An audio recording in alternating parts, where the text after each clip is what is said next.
আসসালামু আলাইকুম। সংবাদে আপনাদের সবাইকে স্বাগত জানাচ্ছি। আমি ফিরোজ তোহা। শুরুতেই আরবে কেবলস সংবাদ শিরোনাম।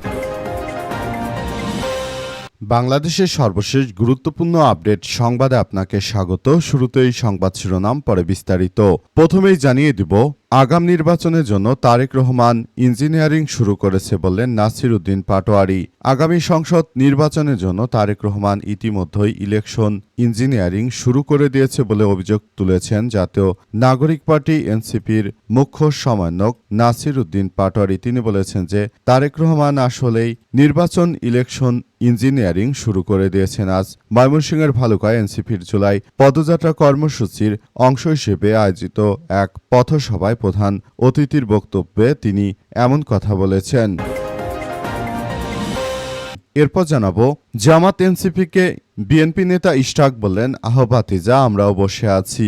বিরোধী জোটের হুমকি এবং সরকার পতনের প্রচেষ্টাকে ক্ষমতালোভী রাজনৈতিক দলের ফাজলামো বলে আখ্যা দিয়েছেন মুক্তিযুদ্ধ বিষয়ক প্রতিমন্ত্রী ইশরাক হোসেন। তিনি বলেন যে জুলাই সনদ আমরা ঠিকই বাস্তবায়ন করছি। জুলাই সনদ একটি জাতীয় সনদ, যুগপৎ আন্দোলনের ফসল। আজ নিজের ভেরিফাইড ফেসবুকের এক পোস্টে তিনি এমন কথা বলেছেন। এদিকে সরকারের ৫ মাসেই নানা কথা শুরু হয়েছে, সুযোগ হারানো যাবে না বললেন মির্জা ফখরুল। বর্তমান সরকারে মাত্র ৫ মাসের মধ্যেই দেশের মানুষ এই সরকারের উপর অনাস্থা প্রকাশ শুরু করেছে। তাই আমি বলতে চাই, এই সরকারকে আরও ভালোভাবে কাজ করে জনগণের মন জয় করতে হবে।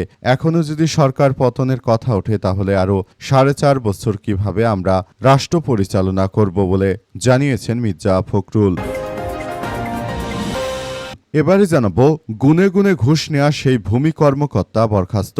গুনে গুনে ঘুষ নেওয়া ফরিদপুরের বলমারী উপজেলার সাতর খ ইউনিয়নের ভূমি অফিসের উপসহকারী কর্মকর্তা ইমরান শেখকে বরখাস্ত করা হয়েছে। ফরিদপুর জেলা প্রশাসক মাজহারুল ইসলাম স্বাক্ষরিত এক অফিস আদেশে তাকে সাময়িক বরখাস্ত করা হয়। এদিকে জুলাই মাসে জুলাই গণ অভ্যুত্থান ফিকে হয়ে গেছে বললেন নাজমুল হাসান। বাংলাদেশ ছাত্র অধিকার পরিষদের সভাপতি এবং বৈষম্য বিরোধী ছাত্র আন্দোলনের সাবেক কেন্দ্রীয় সমন্বয়ক নাজমুল হাসান জানিয়েছেন যে জুলাই গণ অভ্যুত্থান জুলাই মাসে ফিকে হয়ে গেছে। বিএনপি সরকার গণ অভ্যুত্থান নিয়ে যেভাবে কাজ করছে তা সত্যিই দুঃখজনক। অথচ এই সরকারের কাজ করা উচিত ছিল, কিন্তু তারা সেটি করতে ব্যর্থ হয়েছে। এবং সর্বশেষ জানাবো, ইরান যুদ্ধে যুক্তরাষ্ট্রের হতাহতের সংখ্যা জানালো পেন্টাগন। ইরানের সঙ্গে চলমান যুদ্ধে মার্কিন সেনাদের হতাহতের তথ্য সংশোধন করেছে যুক্তরাষ্ট্রের প্রতিরক্ষা দপ্তর পেন্টাগন। নতুন হিসেবে আরও ১৪০ জনের বেশি আহত সেনা তথ্য যুক্ত করা হয়েছে। একই সঙ্গে গত সপ্তাহে নিহত ৪ মার্কিন সেনার নামও আবার তালিকায় অন্তর্ভুক্ত করা হয়েছে। খবর সিএনএনের। পেন্টাগনের হালনাগাদ তথ্য অনুযায়ী ২৮ ফেব্রুয়ারি শুরু হওয়া অপারেশন এপিক ফিউরিতে এখন পর্যন্ত ১৮ জন মার্কিন সেনা নিহত এবং ৬২৪ জন আহত হয়েছে।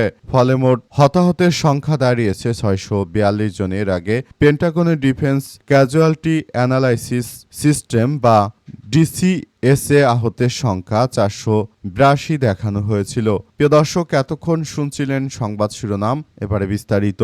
তবে তার আগে বন্ধুরা, অনুরোধ থাকবে এই সংবাদটিতে একটি লাইক দিন। এই চ্যানেলে আপনি নতুন হয়ে থাকলে আমাদের সংবাদটি দেখতে দেখতে চ্যানেলটি সাবস্ক্রাইব করে রাখুন। কমেন্ট করে বন্ধুরা আপনার মূল্যবান মতামত জানিয়ে দিন আপনি বিশ্বের কোন দেশ থেকে বা বাংলাদেশের কোন স্থান থেকে আমাদের সংবাদটি দেখছেন এবং শুনছেন। আর বন্ধুরা, সংবাদটি আপনার সোশ্যাল মিডিয়া ফেসবুকে শেয়ার করে বন্ধুদেরও দেখার সুযোগ করে দিন। গাজা যুদ্ধে আপনি যদি নিরীহ ফিলিস্তিনিদের ভালোবেসে থাকেন, বন্ধুরা কমেন্টে ইয়েস লিখে পুরো বিশ্ববাসীকে আমাদের এই তাজা আপডেটটি দেখার সুযোগ করে দিন। এবারে বিস্তারিত। আগাম নির্বাচনের জন্য তারেক রহমান ইতিমধ্যে ইঞ্জিনিয়ারিং শুরু করেছে বললেন নাসির উদ্দিন পাটোয়ারি। গত নির্বাচনে বিএনপি যেভাবে ইঞ্জিনিয়ারিং করে ক্ষমতায় এসেছে, আবার তারা নতুন নির্বাচন আসতে চলেছে বিধায় আবারও তারা ইঞ্জিনিয়ারিং শুরু করেছে। নাসির উদ্দিন পাটোয়ারি জানিয়েছেন যে এই বিএনপি ১৭ বছর দেশ থেকে পলাতক থাকলেও এখন তারা দেশে এসে দেশটাকে একটি ধ্বংসের দ্বারপ্রান্তে ঠেলে দিচ্ছে। তারেক রহমান তিনি দেশেই ফেরত আসতে চাননি, অথচ তার দলের নেতাকর্মীদের এত বড় বড় কথা। তারা আসলে এমনভাবে কার্যক্রম চালাচ্ছে মনে হচ্ছে যে তারেক রহমানই সবকিছু করে দিয়েছে, অথচ তারেক রহমান আন্দোলন ডাক দেয়া থেকে শুরু করে এমন কোনো ঘটনায় তারেক রহমান তিনি কিছুই এ পর্যন্ত করেননি। প্রতিটি কার্যক্রমে শিক্ষার্থীদের ভূমিকা ছিল, অথচ বিএনপি প্রতিটি জায়গায় তারা কৃতিত্ব নিতে চায়। পাশাপাশি তারা এবছর ভোট ইঞ্জিনিয়ারিং করে, ইলেকশন ইঞ্জিনিয়ারিং করে তারপর ক্ষমতায় এসেছে। তারা আগামীতেও একই পন্থায় তারা ক্ষমতা আসার যে অপচেষ্টা চালাচ্ছে সেটি দেশের জনগণ রুখে দেবে বলে জানিয়েছেন নাসির উদ্দিন পাটোয়ারি। তিনি আরও জানান, দেশটাকে সুন্দরভাবে গড়ে তুলতে চায়, তবে প্রধান অন্তরায় হচ্ছে এই বিএনপি। তারা দেশের মানুষকে আবারও ষড়যন্ত্রের মধ্যে ফেলে দিচ্ছে। এদের হাত থেকে রক্ষা করা এই মুহূর্তে আমাদের। তিনি আরও জানান যে আমরা বাংলাদেশটাকে গড়ে তুলব, কিন্তু তার প্রধান অন্তরায় বিএনপি। সারা দেশ জুড়ে চাঁদাবাজি, রাহাজানি, সন্ত্রাসী এমন কোনো কার্যক্রম নেই যেটি এই সরকারের আমলে হচ্ছে না। এটা আমরা খুবই দুঃখজনক পর্যায়ে রয়েছি বলে জানান এই নেতা। জামাত এনসিপিকে বিএনপি নেতা ইশরাক বললেন, আহ্বাতিজা আমরাও বসে আছি। বিরোধী জোটের হুমকি এবং সরকার পতনের প্রচেষ্টাকে ক্ষমতালোভী রাজনৈতিক দলের ফাজলামো বলে আখ্যা দিয়ে মুক্তিযোদ্ধা বিষয়ক প্রতিমন্ত্রী ইশরাক হোসেন জানিয়েছেন যে জুলাই সনদ আমরা ঠিকই বাস্তবায়ন করছি। জুলাই সনদ একটি জাতীয় সনদ, যুগপৎ আন্দোলনের ফসল। আজ পোস্টে ইশরাক হোসেন জানিয়েছেন যে বিরোধী দলের নেতা ও হুইপ বলেছেন যে হুঁশিয়ারি দিয়ে আন্দোলন করে নাকি সরকার নামিয়ে ফেলবে ইত্যাদি। জুলাই সনদ আমরা ঠিকই বাস্তবায়ন করছি। জুলাই সনদ একটি জাতীয় সনদ, যুগপৎ আন্দোলনের ফসল। এতে সকল রাজনৈতিক দলের অংশগ্রহণ রয়েছে এবং সাক্ষ্য রয়েছে। তিনি আরও জানান, বাটপাড়ি গণভোট, যেখানে মানুষ হ্যাঁ ভোটের পুরো অর্থই জানে না। গণভোটের প্রতিটি পয়েন্টে পুঙ্খানুপুঙ্খ অর্থ বোঝা বাংলাদেশের প্রবীণ জনসম্পদ অধিকাংশই মানুষের পক্ষে সম্ভব নয়। ইশাক আরও দাবি করেছেন যে বিরোধী জোটের সমালোচনা করে বলেন যে আন্দোলন করবেন ঠিক আছে, সরকার পতনের হুমকি দেবেন সেটা ঠিক আছে, বিরোধী দলের মঞ্চে উঠে মাঠ কাঁপাবেন তাতেও আপত্তি নেই, কিন্তু সাতক্ষীরায় গিয়ে খাট কাঁপানো দল এবং তাদের নব্য চেলাপেলা যাদের ওই খাঁটি শিক্ষা দিচ্ছে তাদের হুমকি ধামকিতে আমার মনে হয় ছোট বাচ্চারাও ভয় পায় না। আপনারা যতই হুমকি ধামকি দেন না কেন, আপনাদের এই হুমকি ধামকিতে কখনো আমরা ভয় পাই না বলে জানিয়েছেন তিনি আরও জানান যে বিষয়টি আমরা খুবই গুরুত্ব সহকারে দেখছি। আমরা মনে করি জুলাই বাস্তবায়ন করা এই মুহূর্তে আমাদের জন্য অত্যন্ত গুরুত্বপূর্ণ এবং জুলাই বাস্তবায়ন করতে সরকার কাজ করছে। তবে এই গণভোটকে আমরা কোনোভাবে স্বীকৃতি দিতে পারি না বলে জানিয়েছেন ইঞ্জিনিয়ার ইশরাক হোসেন।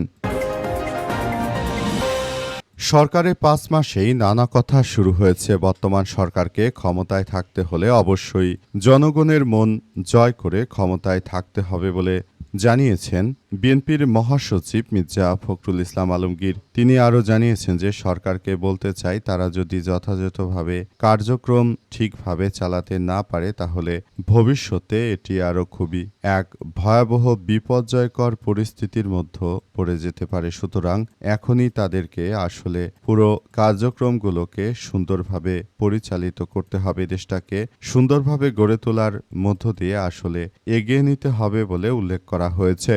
বাংলাদেশটাকে সুন্দরভাবে গড়ে তোলার মধ্য দিয়ে আমাদেরকে এগিয়ে নিতে হবে বলে জানান মির্জা ফখরুল। তাছাড়া বর্তমান সরকারের কোনোভাবে ম্যান্ডেট থাকবে না। তারা দেশটাকে যে একটি ভালো অবস্থানে নিয়ে যাবে সেটি করার জন্য অবশ্যই তাদেরকে আরও বেশি দায়িত্বশীল ভূমিকা পালন করতে হবে বলে জানান তিনি। তাই পুরো রাষ্ট্র কাঠামোকে সঠিকভাবে পরিচালনা করতে হলে অবশ্যই বর্তমান সরকারকে আরও বেশি দায়িত্বশীল ভূমিকা পালন করতে হবে। যদি সরকার অবস্থায় দায়িত্বশীল ভূমিকা পালন করতে না পারে তাহলে বিএনপিরও বিদায় নেওয়া এই মুহূর্তে দ্রুততম সময়ের মধ্যে চলে যাবে।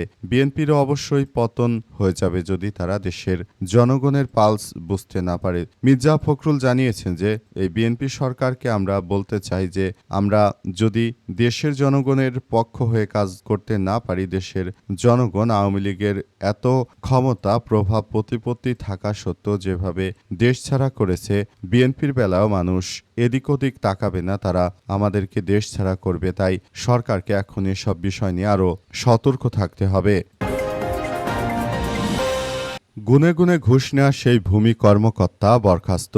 গুনে গুনে ঘুষ নেওয়া ফরিদপুরের বলমারী উপজেলা সাতর খ ইউনিয়নের ভূমি অফিসের উপসহকারী কর্মকর্তা ইমরান শেখকে বরখাস্ত করা হয়েছে। ফরিদপুরের জেলা প্রশাসক মাজহারুল ইসলাম স্বাক্ষরিত এক অফিস আদেশে তাকে বরখাস্ত করা হয়। আজ 11টার দিকে অতিরিক্ত জেলা প্রশাসক রেভিনিউ মিন্টু বিশ্বাস বিষয়টি নিশ্চিত করেছেন। অফিস আদেশে বলা হয়েছে যে বলমারী উপজেলার সাতর খ ইউনিয়ন ভূমি অফিসের উপসহকারী কর্মকর্তা ইমরান শেখকে সরকারি কর্মচারী শৃঙ্খলা আপিল বিধিমালা 2018-এর 3/খ/ঘ অসদাচরণ ও দুর্নীতি দায়ে একই বিধিমালা 12/ক ধারা মোতাবেক উক্ত কর্মচারীকে 26/7/2026 তারিখ থেকে বরখাস্ত করা হলো। আমি আরও বলছি যে বিধি মোতাবেক তিনি বরখাস্তকালীন সময় খোরপোশ ভাতা প্রাপ্ত হবেন।